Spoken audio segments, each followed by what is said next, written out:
আমার মেয়ে মাশাআল্লাহ যেমন দেখতে রূপবতী ঠিক তেমনি গুণবতী, সেটা তো আপনারা নিজের চোখেই দেখতে পাচ্ছেন। জি, বুঝতে পেরেছি।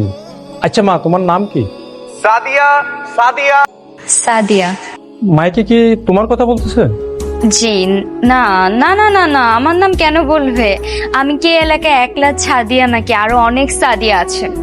পিতা মোহাম্মদ রমজান শেখ, বাড়ি শেখপাড়া, মেয়ের উচ্চতা 5 ফিট 4 ইঞ্চি। ওটা কোনো পাগল ছাগল হবে আর কি। প্রতারক প্রেমিকা সাদিয়া, তুমি যেখানেই থাকো না কেন তোমার দৃষ্টি আকর্ষণ করছি। প্রেমের সম্পর্কে জড়িয়ে হাতিয়ে নিয়েছো অনেক অনেক টাকা, নিয়েছো দামি দামি উপহার। ফিরিয়ে দাও আমার সেই সকল দামি দামি উপহার। তোমাকে দিয়েছিলাম আমি একটি স্বর্ণের চেইন, ফিরিয়ে দাও আমার সেই স্বর্ণের চেইন। গত জানুয়ারিতে তোমাকে দিয়েছিলাম এক জোড়া স্বর্ণের চুড়ি, ফিরিয়ে দাও আমার দেওয়া সেই স্বর্ণের চুড়ি। 2 মাস আগে তোমাকে দিয়েছিলাম একটা আইফোন মোবাইল,